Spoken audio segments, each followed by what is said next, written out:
Hi there, ladies and gentlemen, and welcome back to yet another cracking installment of the Matt Brown Show. This is the Built in California series where I'm going to be shining a light on some amazing talent, some amazing people doing amazing work on the ground in the world of startups and just in the world of contribution. With me on the line is the CEO of Team Rubicon, Art De La Cruz. Welcome to the show. Thanks for having me, Matt.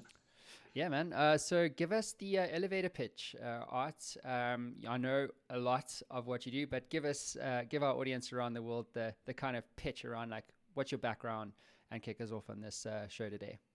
Yeah, well, I'm presently the CEO of Team Rubicon, which is a veteran-led humanitarian organization that helps communities around the world prepare, respond, and recover from natural disasters and humanitarian crises.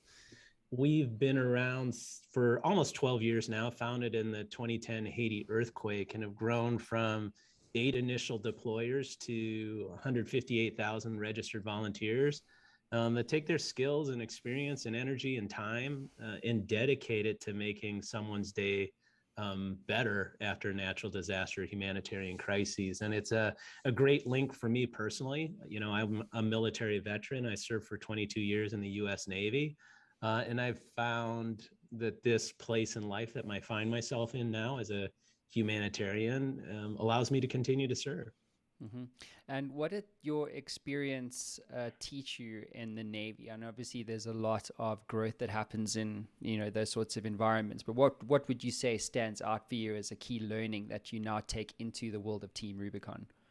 Yeah, I think probably the largest thing that I take, and this is specific to military veterans, is it's really easy to be tempted to think of a military veteran based on what they did in the military.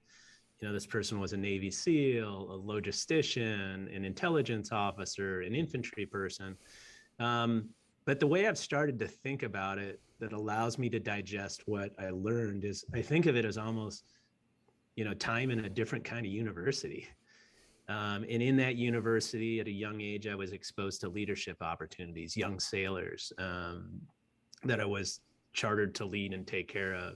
You know, mission accomplishment, having generally a pretty clear-cut objective that you had to do to make sure that your unit was ready to do what was required. And specific to me, I spent 22 years of my career flying fighters as a flight officer, so F-14s and F-18s, and that's an environment that I found was kind of uniquely positioned me to start out with a plan and understand that plan was going to change multiple times because you couldn't control weather, you couldn't control the adversary, you couldn't control where you're going or what you had to do, but you had to get to the objective. So I think, those are some key lessons that I brought out of it. And it's not necessarily just the lessons, it's the exposure and the experience that, in bizarre ways gets applied in everyday life out of the uniform. Yeah, couldn't agree with you more. Art, could you just sit like slightly center for me so you see your video in the screen? So there you go, Yeah. perfect. So then our guys can get your good looks on screen. That's perfect. Thank you. There's a lot to get in there because I find like the circumstances in my experience that frustrate me the most are not the things that go wrong when they're in my control. The things that frustrate me the most are actually things that go wrong when they're not in my control. COVID, for instance, in your case, natural disasters. And you touched on this earlier when you were saying like you can't control the adversary. And that was really, in military, I was telling you before you went live, I've had a few Navy SEALs on the show as well. And they make their plans up on the ground. So in other words, when they land in Kabul or whatever the case is, they don't know what they're going to do. They go to the HQ on the ground and they go, what do you need? And they've got, well, we've got these snipers on this hill and we can't get these trucks through this and that. And then they make their plan on the ground. Does that scenario resonate with you in the context of Team Rubicon and what you guys are doing in terms of helping affected people when natural disasters occur? Yeah, I think it's kind of 50-50 in that explanation, and I'll capture it in this way, right? When a crisis occurs, you understand. I think, and you touched on it, is being able to catalog what you can control and what you can't control gives so much clarity, right? Because you understand you can touch and move a lever that's going to have impact, and for other things, as hard as you push on the wall, nothing's going to sway, nothing is going to change. So I think it drives a certain type of efficiency as you begin to do that. And when the game plan changes, when a crisis occurs where it's not going according to plan, I think one of the things that was always helpful, and it's something again that I take out of the cockpit, is this idea that it's about understanding what you can control, and then understanding what the leading indicators are of it being a successful or unsuccessful path. And what does that take? It takes deliberateness and planning. So you have a plan, just like the Navy SEALs would, just like an aviator would, just like I think an entrepreneur should. They have an idea what should happen as they do that. And when these perturbations happen and there's a change, shame on them if no action is their plan, because that obviously isn't going to help. But ideally, they begin to say, I'm going to make this change, and this is the next leading indicator I'm looking for. One of the things that always strikes me is this idea of that we took in the cockpits, which is, you never plan for failure. You just have this binary switch in your head that says, I'm winning, which means I'm accomplishing the mission. I have the sanctuary I want. I'm going to be effective and survive through this engagement, or I'm losing, which means I have to do something and change something in the cockpit, in my tactic, in the surrounding team that you've assembled to get me back on that winning side. So I think that's kind of the approach that I generally find pretty effective in these crisis moments. And that's what we do in Team Rubicon. So, Art, I have to ask you, seeing as though you flew F-14s and F-18s and things like this, have you watched the new Top Gun movie, and how accurate is that? Yeah, it's funny. I watched it twice, and I've been hearing about it for years. My brother was actually a Top Gun instructor as well. He's 10 years younger than me, and he had some of his acquaintances that did a lot of the flying. They were all under non-disclosure agreements. In particular, the scenes with the flying and the stresses in the cockpit, the tactics, are actually pretty well done. There are obviously some minor nuances, but everything from the way they communicated to, the experiences in the airplane, I thought they did a really, really amazing job of doing it. As someone who's terrible at volleyball and football, that part was wrong, in my personal life. So these pressures that these pilots are under, obviously, I think in the movie it was like 10 Gs or something like that. I actually would equate, it's obviously not the same kind of pressure, but when you're an entrepreneur or when you are called to address a very urgent need. So in the case of a startup, it's like, well, can I cross the chasm? Am I going to run out of cash? All this kind of stuff. It's like, it's life or death. And in the same way that you might be a fighter pilot or a Top Gun instructor such as yourself, it's life or death. Like if you don't make the right call, bad shit can go wrong. And in the same way in Team Rubicon, like if you're on the ground and you don't make the right call under the pressure of like needing to serve people in need right now because it's a life or death situation, again, same thing, same negative consequence.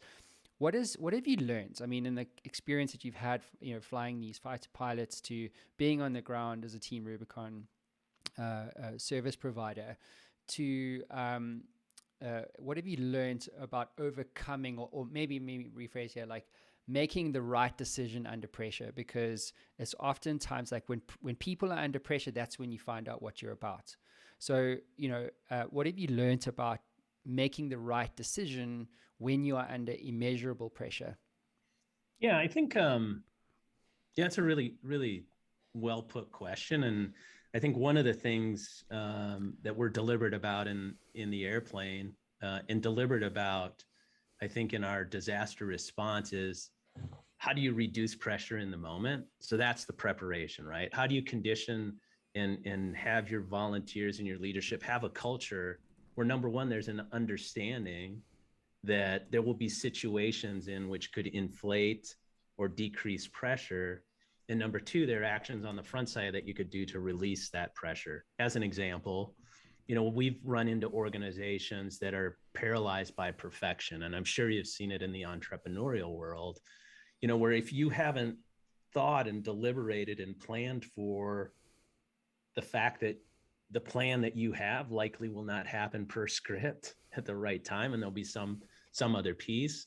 If you haven't actually planned for that, then you don't deal in the moment well, and to take it into the cockpit, one of the things, we understand and we know is, to the G's that you referenced, you prep your body, you put the aircraft in the maneuver you want, you're flexed up so you don't gray out. And that's just something you do. And I think it happens, more directly, and it's not necessarily life or death, but what in the field that we see with Team Rubicon is responding to unmet needs in communities around the world is inaction eats up time.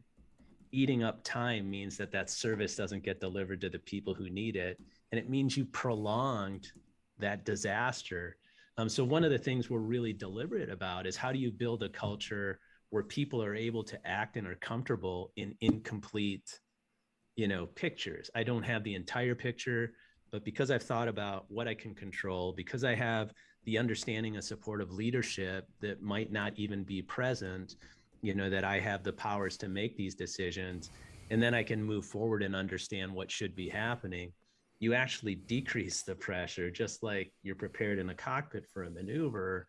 In that, I think, is a really, really important component of forward progress. Paralysis is the worst thing you can do. Taking no action is a decision, and generally it's the wrong one. So how do you begin to condition people to, again, move off the spot and make progress forward? I always think of my golf game, where I'm slicing and hooking all over the fairway, but forward progress is something that you want to do, and you begin to narrow, your scope as you get closer to the objective. Yeah, it's an interesting. I love what you're saying, because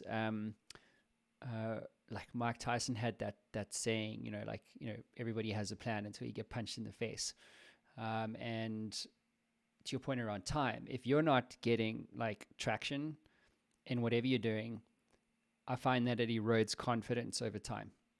And I think as humans, high performance people, entrepreneurs, celebrities, rock stars, we have this thing called imposter syndrome. And so imposter syndrome, in my experience, gets activated when you're not starting to get the results that you want. And then over time, every day, if you keep hitting your head against the wall, proverbially, to use a proverb or an analogy, it's like you're not getting the result. You're not getting the result. I'm not getting better. And so as much as you can prepare, if you're not getting that initial traction, you're not getting over the chasm, you're not getting your first customer, you're not resolving the problem on the ground, you're not able to make effective decisions because the feedback from the ground, the communications plan or strategy or systems is broken, and you're getting information too slow, and I'm not getting where I need to get to. And so that can really ruin your day. And what my experience is, and this is where I'm going with the question, is this idea of mindset. And I know it's kind of like cliche, it was like, you got to have a high performance mindset. But like when you get punched in the face, to use Mike Tyson's quote, it's like your mindset gets shifted pretty damn quickly into a negative space. And so you have to shift it. And so to get back into it, but like, okay, we're going to get there. We're going to get this traction. We're going to save this person's life or whatever. My question is, how do you, in your experience, how do you shift your mindset instantly so that you can start to make these decisions more effectively? Yeah, I think it kind of starts with your intent. One of the things that struck me in my transition out of the military, and I was fortunate to have some opportunities, in my last tour to interact with a lot of, business leaders while still in uniform. And one of the things that struck me is this mantra, fail fast. You hear it over and over in industry and tech, and they attribute it to innovation and disruption. For someone who was in the military and flew off aircraft carriers, failing fast is the dumbest thing I'd ever heard. So from the mindset standpoint, one of the things I preach as I talk to my staff, and one of the things that's kind of ingrained in the culture of the military is, it's not about failing fast. It's about knowing you're winning and knowing when you're losing and getting back on that winning mindset. So I would rather have this idea that, when you find these things that become a disruption, you have to have this idea that I'm going to win, right? Because otherwise you get paralyzed you get stuck in this loop of verifying why it's not working and identifying the things, that are the barriers, instead of going, okay, what are the enablers I need to be put in place to be successful? Mike Tyson, I think, is a great example. He doesn't step into the ring with an assumption that he's going to get punched in the face. He's going to do the punching, right? And he's going to find those obstacles, and he's going to work towards it. And I think that is a unique quality that a lot of people have, that in particular in leading teams, when the person who's in charge of it can remain calm, can remain deliberate, can be analytical and going, these are the things that we can really influence, get the team moving, and then be reflective and go, okay, what do we need to do better next time? That is a leading piece that I think, again, that I took out of my time in the military, that is really, really applicable to any business decision, to people decisions, to mission, vision, you name it, across the spectrum. Just kind of this idea that if your North Star, be relentless in that pursuit, and understand you're going to get knocked off course numerous times. And maybe you have to move the pin a little bit, or the North Star, to get to it. But I think that type of mindset, again, centered in humility, centered in calmness, centered in charisma and leadership in the moment, becomes a discriminator for success, instead of paralysis and the slow death that often accompanies a setback. I love what you're saying, because I'd rather learn from success than learn from failure. I think failure sucks. I hate it. I hate failing. Like, I'm super competitive, and like I always say, like, building a business is like going to war every day. The only difference is you're not literally going to die because you're going to get shot or stabbed. You know what I mean? So, but the pressure's the same. Like, there's a lot of similarities, principles wise, mindset wise. You have to believe you're going to win. Imagine going to war, not believing you're going to win. Imagine that. Imagine stepping onto an NFL field in the Super Bowl, not believing you're going to win. So you're going to get hit, right? You're going to get hit a lot, and you're going to hurt, and you're going to suffer. And when you are hurting, you have to be able to, as you described, like shift that mindset over into a space where you can't just continue, right? It's that love that speech by what's his name, the actor, the Italian guy in the NFL game. Is like the inches speech, like, we die for the inch. And it's like, when I drop my kid off at school, I'm like, dude, go get those inches, Al Pacino. And it is about the inches, right? Because it's belief. If you're going to believe that you're going to win something, my experience is it's belief without any evidence that you're going to get there, go ahead. You wanted to weigh in. Yeah. I think the other piece about it, right, is, how do you acknowledge those brief setbacks? And I don't use failures, right? It's a failure if you let it continue. It's a setback, or it's a moment of learning. And, cultures I've seen that are really, really successful are ones that can openly share the setbacks. Hey, this occurred. This is what's happening. Hey, team, let's make sure this happened. The first instance I had was actually when I onboarded into my first squadron. It was two of us that showed up. We just finished, flight school, and our commanding officer looked at us as the two of us checked in together, and he said, "Listen, you guys can each make all the mistakes individually, or you guys can make the mistakes, then share them with each other and cut the workload in half, because it's going to happen." Just this idea of going, being open and vulnerable and sharing these setbacks, and then going, this is how we get back on the winning track. I mean, that's incredibly, incredibly powerful, because it creates safety, for the people that are working for you. It creates this understanding that nobody's infallible. It creates this resilience in the organization that, you can take that punch and just, stay standing and move out of the corner. I think those are the things that are really important as well. So there is a lot of value in acknowledging the punch and the hit, and just kind of standing with your jaw out there. Yeah, let's talk about Team Rubicon. I want to shift gears here and kind of take all of this and put it practically into the world of our audience here, so that they understand what you do. So, Team Rubicon, right? So just explain practically what you guys do, and maybe if you could touch on like maybe a real world example that has happened recently where you guys deployed as a team, and kind of the work that you're looking, or the problem you're looking to really solve on the ground for people. Yeah, so I'll start with kind of the problem we solve for people. So there are disasters, which we kind of classify as things that overwhelm a local population, local community's ability to resolve it. They're overwhelmed, which means there's a gap between resources and what's needed to set things back to normal.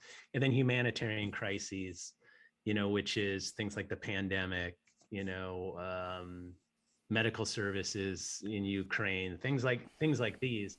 And what Team Rubicon tries to do is we match up skills, experience, capability, and capacity with unmet needs in communities across the country. And I'll give you 2 examples of it in play.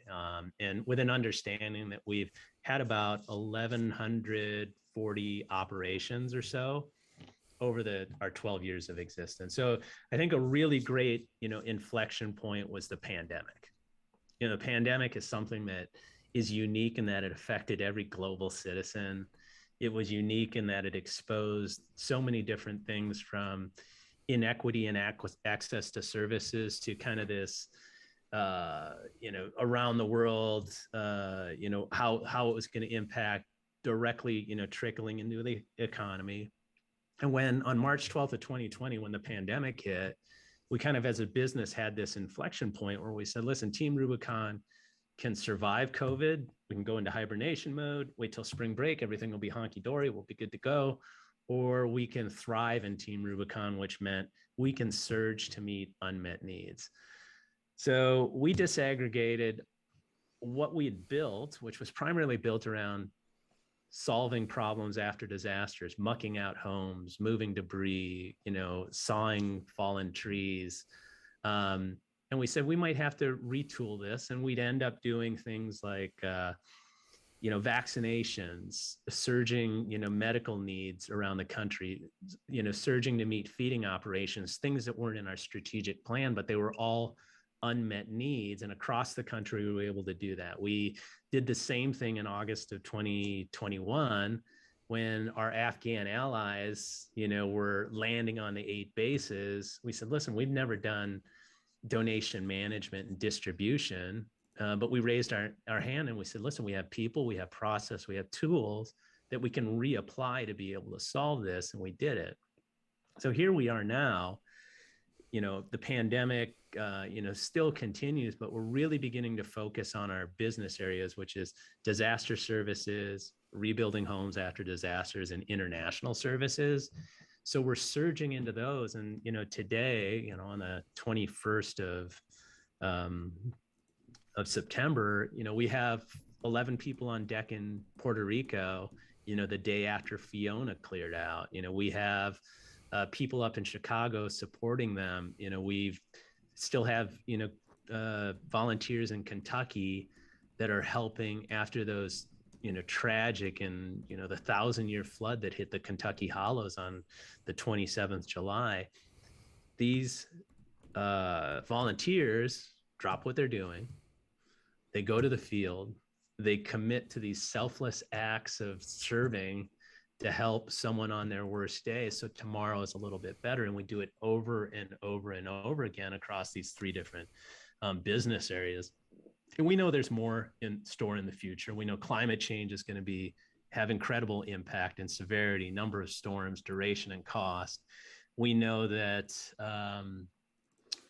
things like COVID are exposing inequality and unequal access to services. And we know that conflict around the world, as we're seeing in Ukraine, are going to continue to create these stressors around the world. And our goal is to be able to help these people by, meeting some portion of those unmet needs.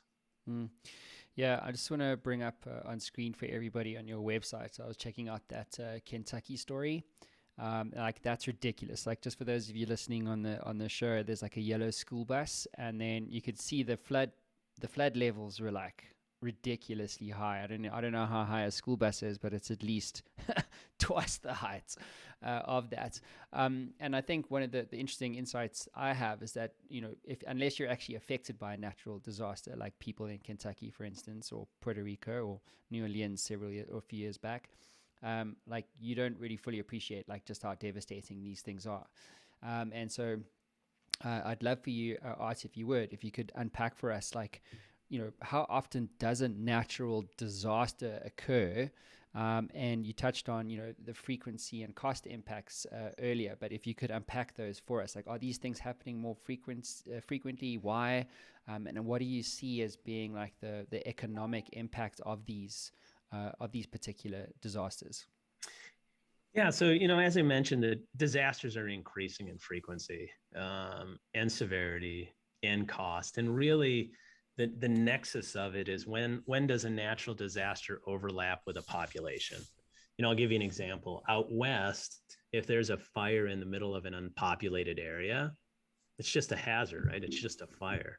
When it begins to encroach on a community like it did in Paradise, California, where thousands of homes were burned down, that's where the real disaster begins to happen. So that's a big one. Another component of disasters is oftentimes attention is driven by what's in the news cycle. Kentucky on July 27th was the front page of every news piece, but by August 5th, it was nothing, right? We still see incredible need in Kentucky, people who have all of these unmet needs that need to be served. So one component of a disaster is understanding in our news cycle and the way we communicate and the way attention is drawn, that if you're a survivor, the differentiator between someone on the other side of the television and someone who's living through it is they're 50 days or 60 days into this disaster with 180 more or 365, or, as an example, we just put someone back in their home after Hurricane Harvey. That was 5 years ago. It took that long to get the house met.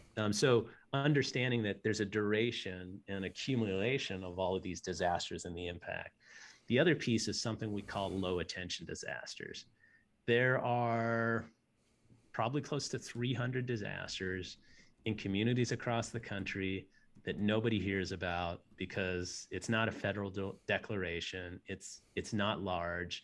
It might be 5 houses that got destroyed by a tornado in Kansas. It might be, 6 homes that were flooded in the Rio Grande Valley.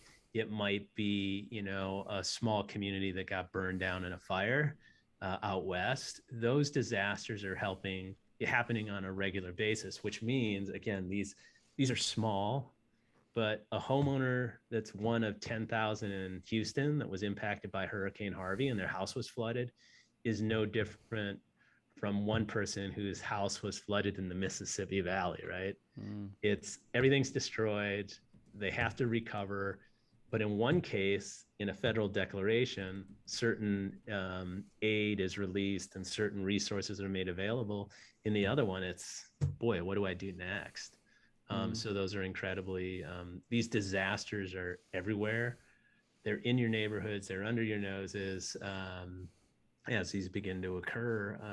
And, we feel we have an obligation, to serve those who have these unmet needs. My wife and I, funnily enough, have been watching this series called 5 Days at Memorial. I don't know whether you've had a chance to see that. So basically it's about the hurricane, I forget the name of it, but it was like the New Orleans disaster, like, years ago.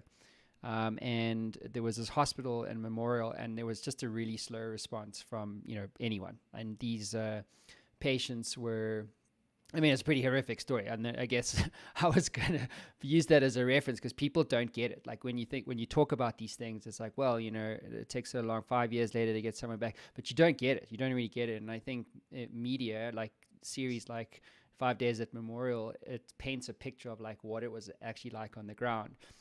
So I don't want to give too many spoiler alerts away, but it really is quite horrendous, like what they went through. It is obviously a movie, so they may embellish some things, but factually, a lot of people died because of this slow response.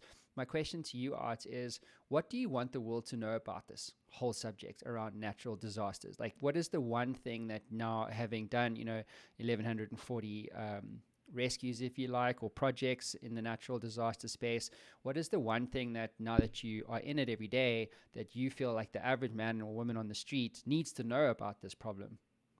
Yeah, I think the biggest thing, like if I had the microphone and could, broadcast it to the world, I guess I'd do it in two ways, right? The first message would be people need your help.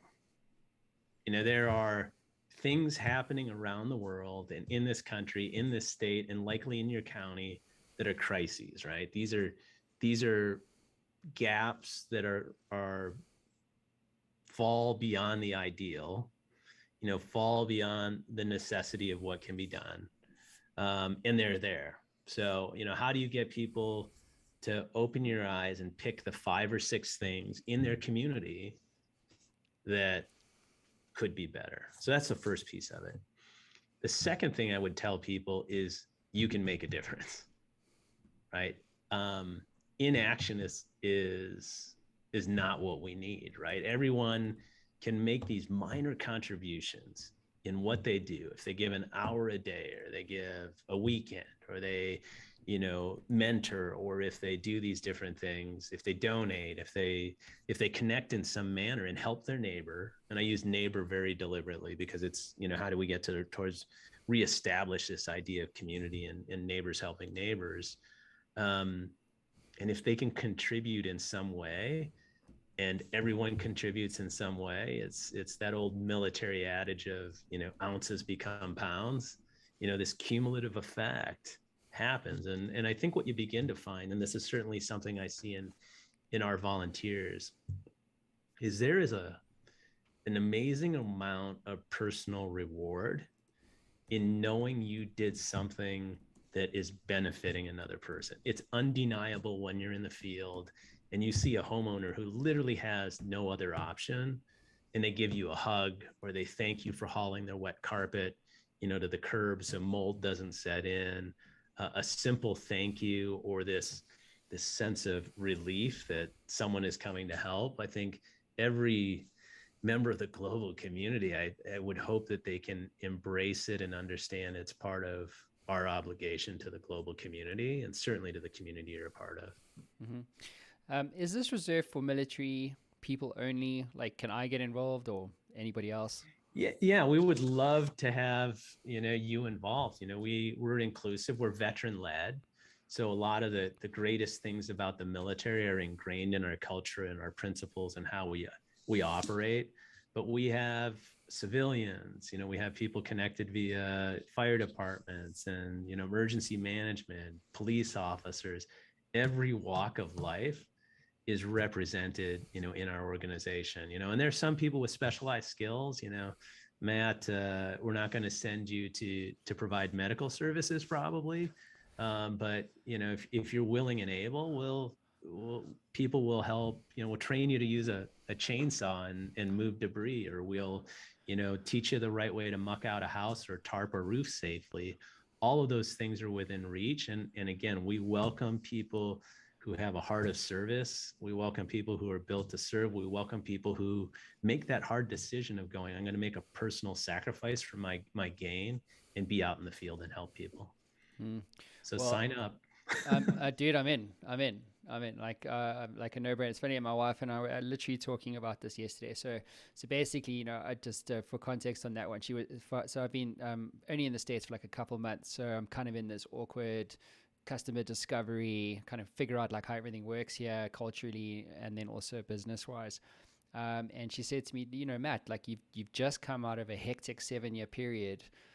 Where, and you're jumping into this new thing straight away. Like maybe you should just do something that's not business related, and, go figure your shit out. Like, why must you jump into something straight away?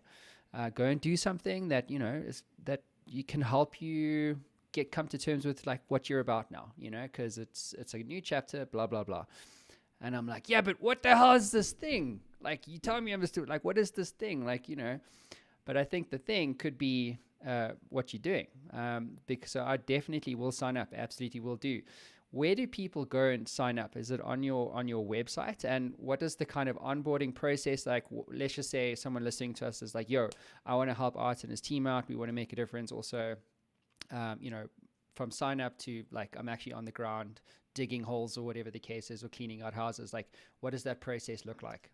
Yeah, so you'd go to teamrubiconusa.org, and in the top right corner, you're going to see sign up. And one of the things, and this is important for any potential volunteer, is the thing I often hear is, I would volunteer, but I don't have the time right now. If you sign up, something as simple as registering with us, we can contact you and say, can you deploy? And I will take 50 I can'ts for that one I'm ready to go. So once you're registered, we'll do, the background check. We'll get you spun up in about 3 hours to go through the training. You're generally contacted for training opportunities, in the local area. I will tell you that, Denver is we have a really, really high density of volunteers and training, specifically with all of the fire mitigation that we're doing in that area. And you'll start getting texts when a disaster hits, and it will either say there's something happening in the local area, can you come in for a day? Or it will say, listen, if you can spare 5 or 6 days, we're going to cover the cost from the second you step foot out of your house and get you flown to, Kentucky or the Gulf Coast after a hurricane, or Puerto Rico, where we're serving. And we'd love to have, you dedicate your time, energy, and effort there. So it's a pretty seamless process when it happens. And again, it's being able to, and one of the great things that we've been able to do as a organization that was born in the time of the cloud is we have these digital enablers, from SMS to email to a really great volunteering and registration system, where we can find you and give you the opportunity to kind of chart your journey. So again, it's teamrubiconusa.org. Sign up, complete the training at your leisure. And again, if you're going to wait till that disaster, we'll get you spun up so you can step out the door with your go bag and what you'll need to join our volunteers, which we call gray shirts in the field. So a question from my side: how important is partnerships in this whole story? So my understanding is that you're privately funded. You have partners like Under Armour, Wells Fargo, Mackenzie Scott, Jeff Bezos's former wife, I believe. What is the role of partnerships in solving this natural or response to natural disasters challenge? Yeah, I think partnerships is a really great word, right? I always think of Team Rubicon a bit like the analogy I always use is it's a bit like a marketplace, like a farmer's market, right? A great farmer's market, there's these interactions across every dimension. Someone comes in with vegetables and they sell the organic vegetables, or they leave with bread, or they bring in a leather belt they crafted and they leave with cash. The marketplace we have to build, which is centered on a disaster, we plop it down and say, here's the Team Rubicon disaster. We have interactions with what you just talked about, partners. I like to call them investors, because my hope is that they don't view it as a donation. They view it as something that endures in the results we have in the field for a family, for the experience a volunteer has that keeps them coming back over and over again. So we've got the partnerships you talk about, and it's money and it's resources, it's in kind, it's expertise. Every volunteer has to have an exquisite experience in this marketplace. We want to ensure that they have a great experience, that their time is well spent, that they can connect to the impact they're having. The employees that we have enable all of this, so they're part of it. And then the community we serve is also part of that partnership. So all of these pieces move together, to create this give and get to meet these unmet needs. Another great example are the partners we'll meet in the field. There's often this misnomer that, Team Rubicon competes with the Red Cross. We don't compete with them. We work in parallel, where they are sheltering a family and feeding them after a disaster. We're going to their home and mucking it out so it's safe for them to return to. those are the types of things that I think are, incredibly important. It's not a competition. It's how many bridges you can bridge, put together to just kind of create those connections that, again, promote resilience, promote a faster recovery, promote a sense of community, and, allow people to give this amazing gift of their time and energy to make a difference. Yeah, and I guess it's also giving people a sense of purpose. Yeah.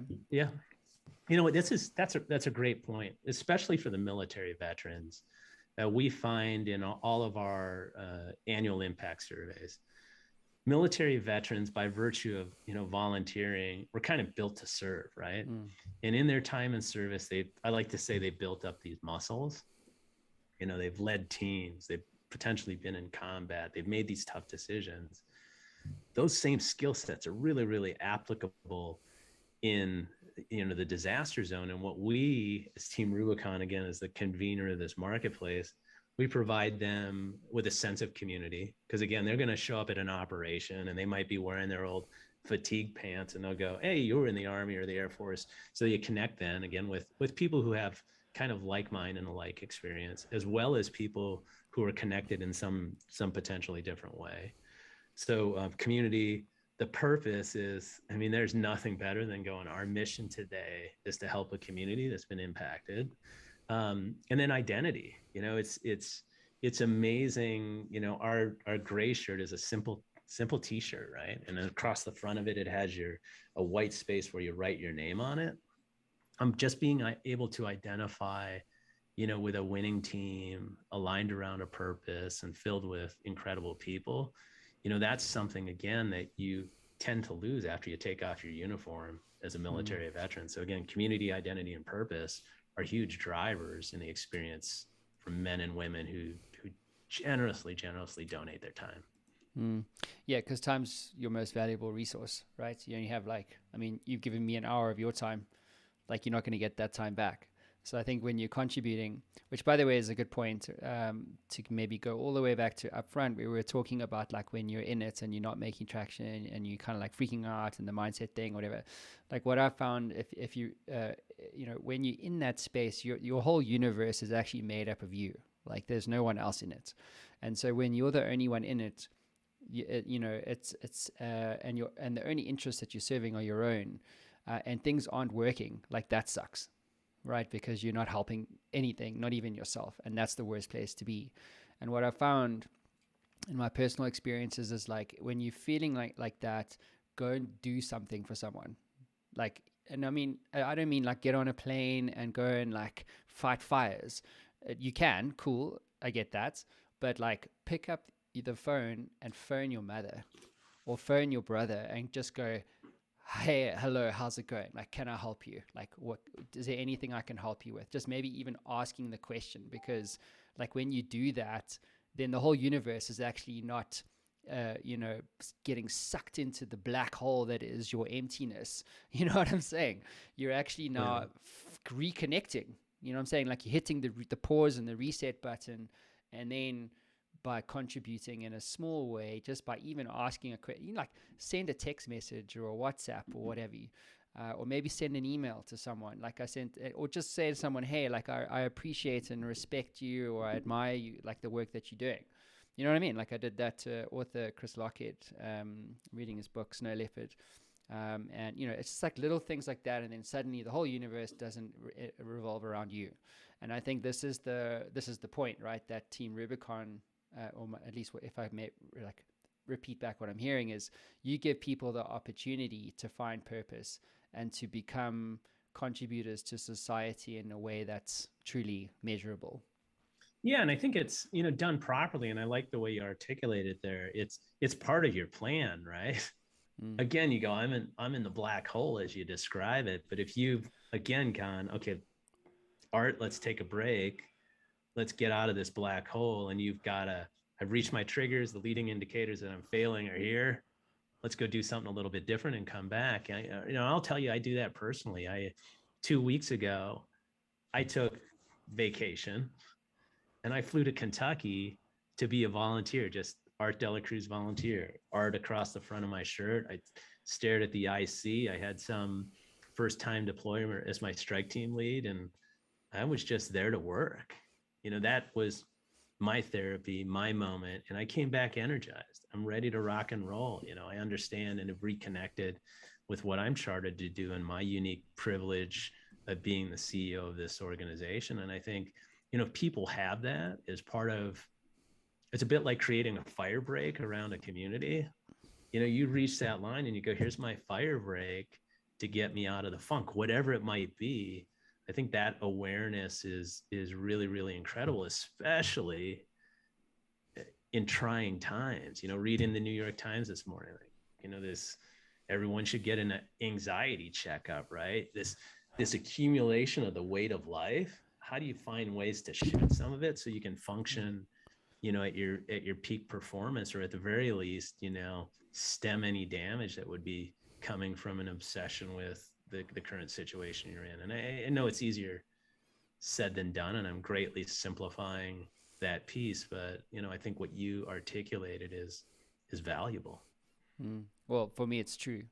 Yeah. So, and this is the thing, like if I find like, it's interesting, right? Like I would say like the large majority of like successful people, entrepreneurs, athletes, and like, or, just successful people in general, they've usually found something first that sucked for them.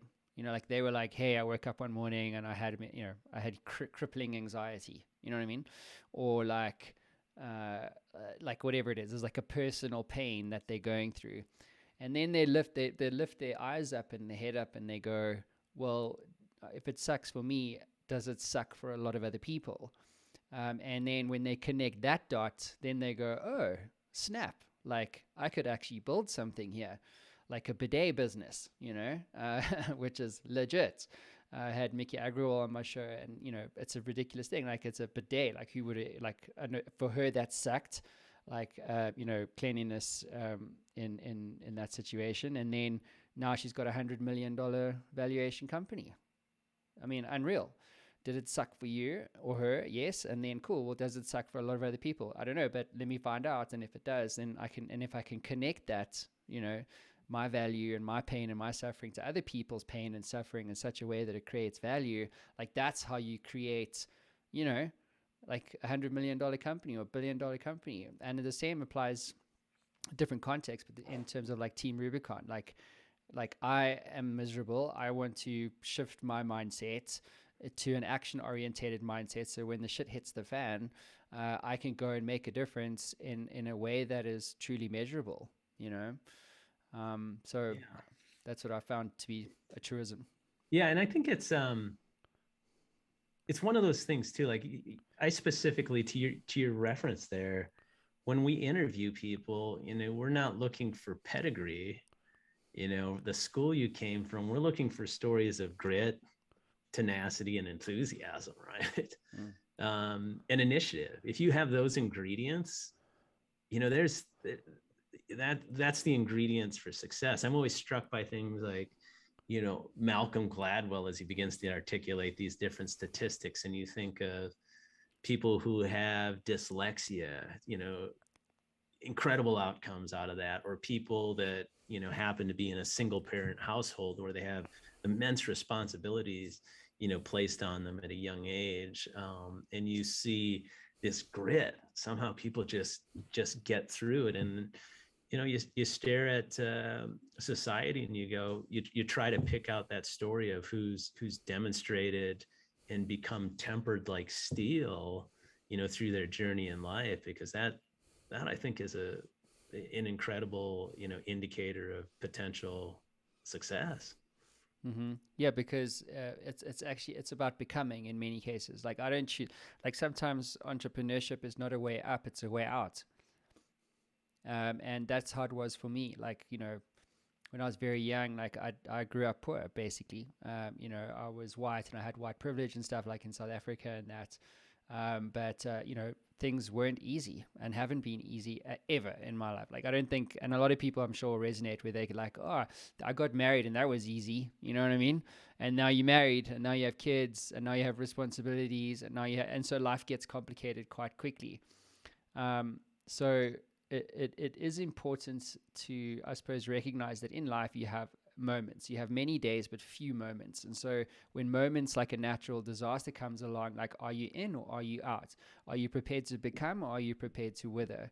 You know what I'm saying? Like, are you prepared to choose to become someone better than today than you were yesterday, and continue on that contribution, or let's just say journey that isn't for everyone, because it's not for everyone.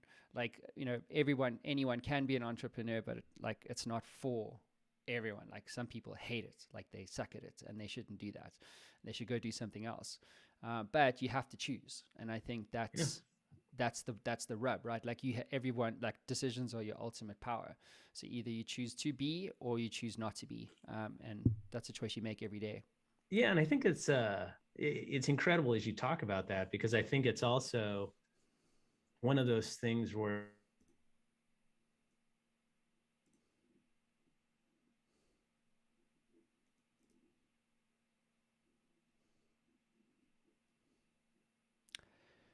Oops.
There you go.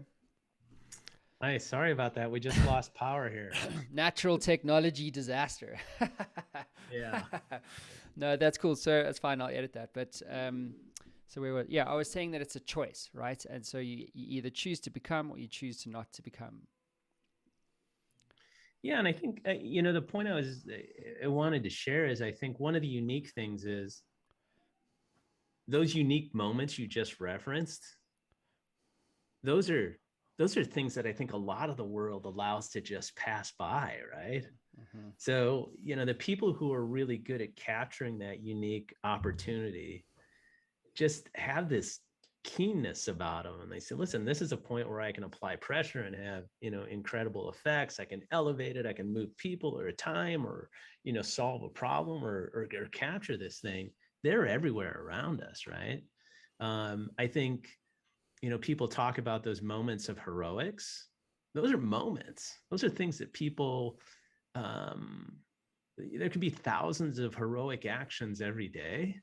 If people have actually been a little bit deliberate about saying, I'm going to do something when this occurs, or they're just kind of wired in a way where they jump into action. So I think it's moments that are just really, really powerful to think of in that context, because it's either something special or it's an opportunity that you just kind of passed up.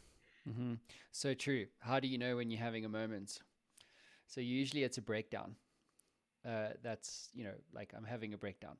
So like, let's just say last week, Wednesday, I had a breakdown, imposter syndrome, never going to make it.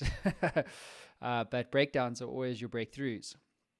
So as long as you don't choose to quit and you choose to serve yourself in that context, then that's how you get those moments to become your own hero. And I think, as to your point, many people are so busy suffering, and like they don't lift up their eyes and see that, hey, life's actually not happening to me, it's happening for me. And it's hard to get your head around that, and it is a perspective that's difficult for a lot of people to resonate with. But when you get it, it just takes a lot of the pressure off you. Yeah. So Art, quickly, let's wrap this up. Why do you do what you do? Like, why do you choose to do this work every day? Yeah. Selfishly, it's really gratifying, right? For me, it's great in the sense of, walking into something you're passionate about and being able to help people. It's gratifying for me to know that, the 4 kids I have are going to look at it and understand that service in some component is part of their lives as they move forward. It's a journey of growth, which is super exciting to me.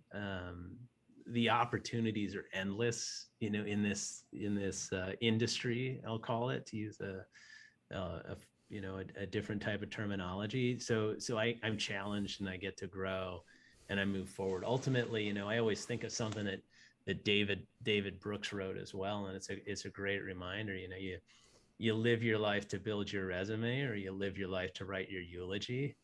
And it sounds, trite or whatever it is, but just having this component of going, this is what they're going to say, when that time comes, I think is pretty unique. And that's gratifying to me. And I think it's gratifying to a lot of people. And you can find that perfect balance as you walk through life. And this is something that's important to me.